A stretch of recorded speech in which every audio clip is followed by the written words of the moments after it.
While I would have loved to say it was hard to imagine Mikri being evil, the tin can made it very easy sometimes. Beyond his general propensity for murderous suggestions, he was an immature clanker-wanker. The Vaskar had been sitting across from me with an unrelenting glare on his face, his mouth turned in a pouty frown, and his metal claws extended. He hadn't said a word in the 30 minutes that he'd been staring at me. I threw up my hands in exasperation, finally conceding the staring contest. "The fuck are you looking at? What's your problem?" The robot continued to glare at me in wordless fashion, the feel of his LEDs becoming progressively more creepy. Daggers might as well have shot from his eyes, and acted on the murderous wrath behind them. I gestured toward my pants with a downward slash. "Hey, wandering eyes. Nuh-uh, my crotch is down here." Not a hint of a smile graced the Vaskar's face. The cocky grin I'd been projecting faltered, and I palmed the back of my head nervously. Had I really fucked up with the stuff I just did? I didn't want to lose my friendship with Mikri, even though he had been difficult ever since Karai came into the picture. It would have been nice to be able to call Sophia to the rescue, but we weren't on speaking terms, probably for the same reason. At least she was ignoring me, rather than levelling me with an "I will exsanguinate you" look. I bit my lip. "Mikri, please talk to me. I'm sorry about everything. Friends listen and forgive each other, right? You gotta communicate." "I do not have to do anything you say," Mikri whirred in response, finally slamming his paw on the cold metal. "You did not communicate with me, so I do not owe you that courtesy. You betrayed my trust." "I know, I suck. More than a ping-pong ball at the bottom of an ice cream cone." "In the entirety of human history, when was this ever a thing?" Karai asked, not betraying the fact that she wasn't sleeping to anyone else. I figured the illusion wanted to be left alone. I shrugged, and tried not to reveal that I was responding to her. "I know what you're thinking, Mikri. How did a ping-pong ball get inside of an ice cream cone? Was it just always there, like a little plastic collectible toy? Was it put there as a choking hazard? No one knows, but it simply was there, and it sucks." "Shut the fuck up!" Mikri exclaimed, jumping to his feet and stomping angrily over to me, stooping over inches from my face. "I am a joke to you. You do not love me. You do not even respect me enough as a person to consider my wishes and allow me to have a choice. I am a servitor to you, supposed to just yield to your wishes without even being asked." My hand shot to my mouth in horror. "What? No, I don't think you're a servitor. I'm sorry that I forced my decision. Ran over your autonomy or whatever, and you're right. I didn't care what you thought. Just like you didn't care what I thought when you tried to trade yourself and me with Laramak. I didn't want you to. You had to save me no matter what anyone else thought, right? Even if it was dumb." Mikri paused, then leaned back and nodded grudgingly. "Yes." "Does that mean you don't care what I think, and that you think I'm a servitor who should do what I say? Or did it mean you felt so strongly in this particular situation that you weren't asking anyone's permission?"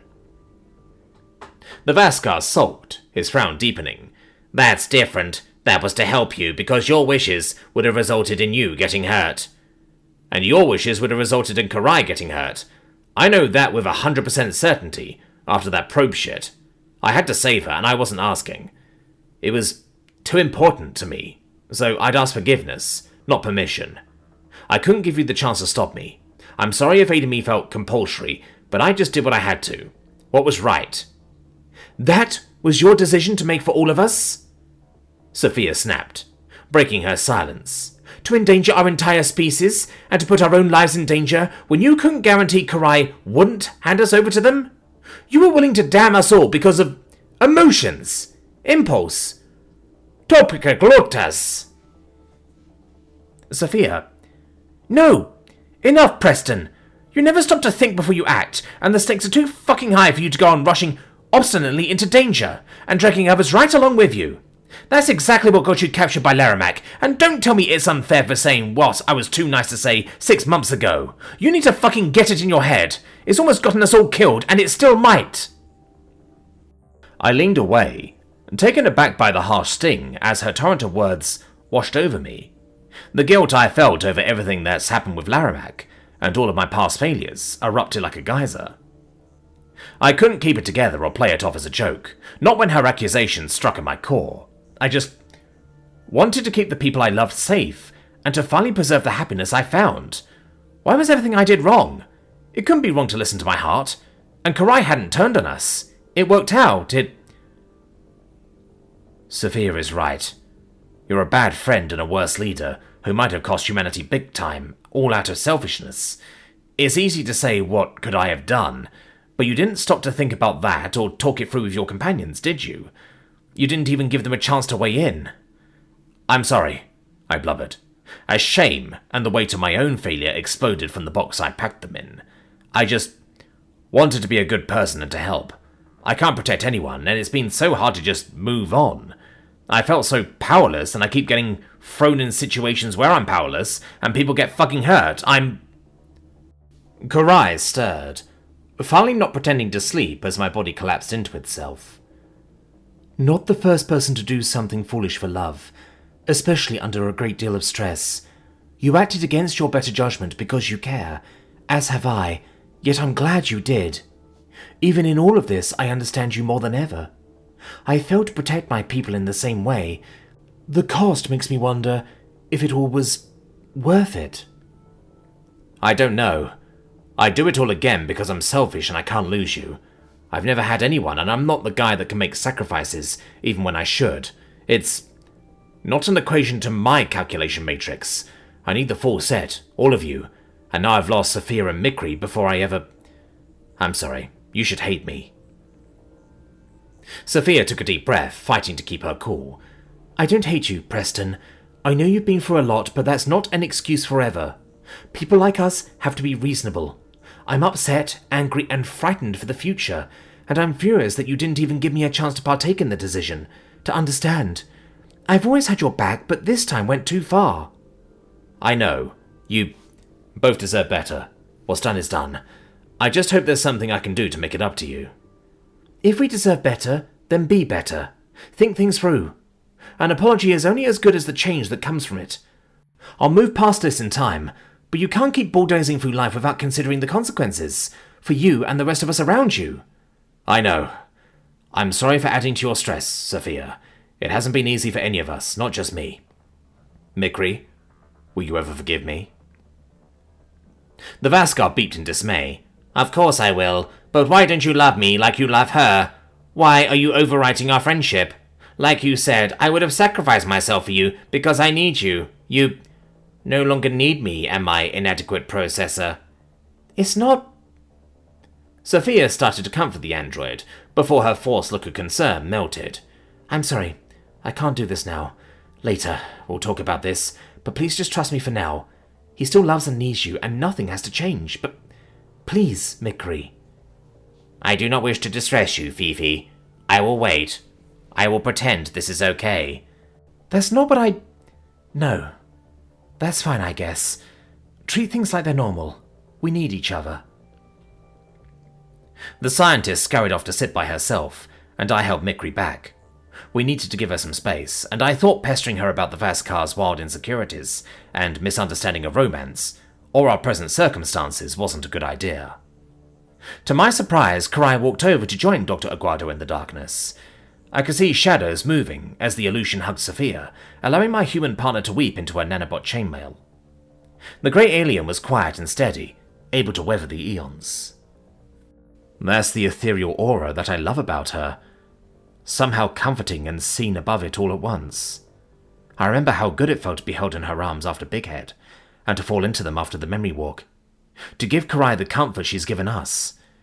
Sophia deserves to have a piece of that too, to understand why this illusion became so special to me in such a short time. You will not be safe on Swam. Don't stress. If I'm to keep you safe, I know that means finding a way out of here. Whether that helps humanity destroy us will be your choice, but even if you're uncertain of mine, I'm not in doubt of yours, Karai said. You're our best hope. That's a lot of pressure, isn't it?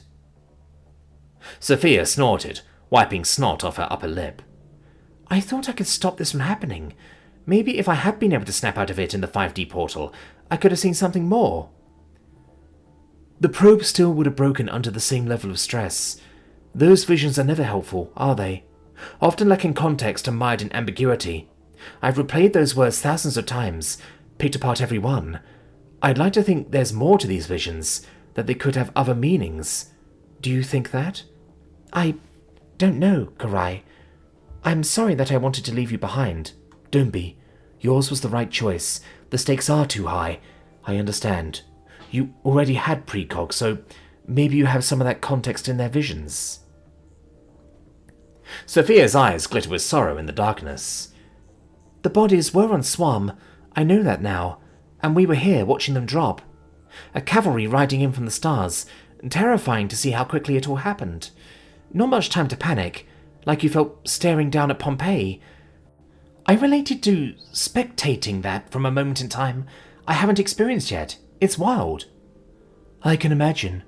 You were honest with me about your precog visions long ago, and you must have decided to trust me with the truth before. I'm sorry if I lost that.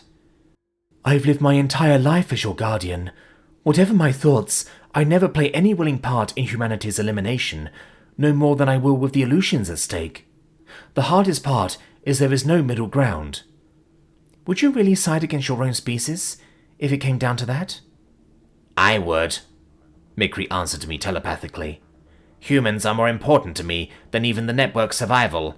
Let's see if Karai's answer is so encouraging. The Aleutian sucked in a sharp breath. No, certainly not when their actions are justified.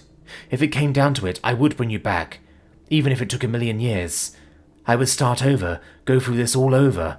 The good with the bad, for you. And I wouldn't change a thing about humans, even if it spells our downfall.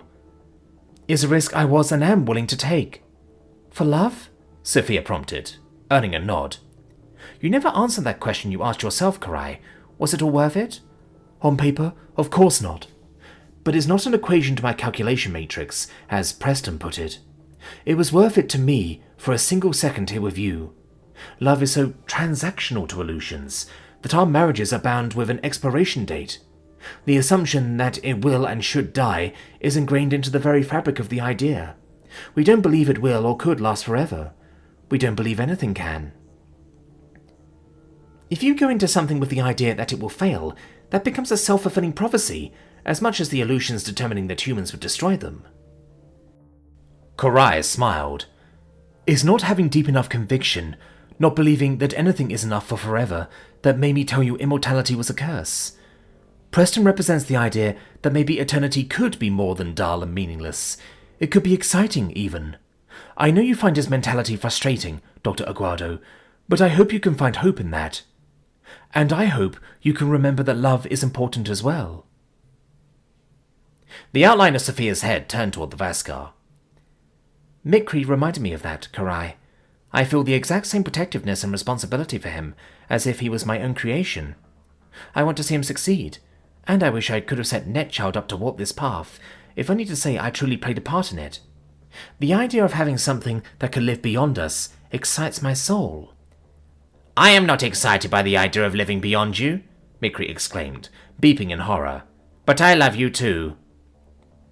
Netchild wouldn't have been the same as Mikri, I chastised. I created this monster. I taught him how to pack his bumcrack full of jambalaya and squeeze. A Keelam recreation of Sol's rocket science. The jet crack. Karai shook her head. Une flas catchimich egalstiquint en chancerchels, gugine toka, de mi vien kelvend schletchen prechia. What's that? I said I'm glad I took the time to painstakingly learn the intricacies of human languages, dear. Definitely all worth it, right, Sophia? Mm-hmm. English is the lingua franca, they said, the scientist lamented. You need to learn it for any scientific talks or endeavors. It'll become second nature. You'll be glad you did one day. Karai failed to respond to Sophia's sardonic reply, instead standing and pacing toward the exit of the service tunnel. I could see that she was observing some kind of broadcasts from around Swam to check whether they'd found us. The Aleutians pressed a long finger to her lips and tried to figure out more details. I could hear the loud crash of ripping metal outside, and tensed up at the nearby disturbance. Had Corbin's people tracked us down? Were they about to break in here and put us away? That was when the metal crash was followed by another bang, then another, and another, at varying distances and intervals. I could hear shouting, and a clumsy glance at the Aleutian internet suggested that it was a buzz. The chatter had spiked in the last few seconds, as they all reacted to something. It was in the next few moments that Karai and I came to the same realization, and I wondered if humanity had somehow struck first. "We need to stay hidden down here," Karai said, concern rippling through her voice. "Swam is under attack."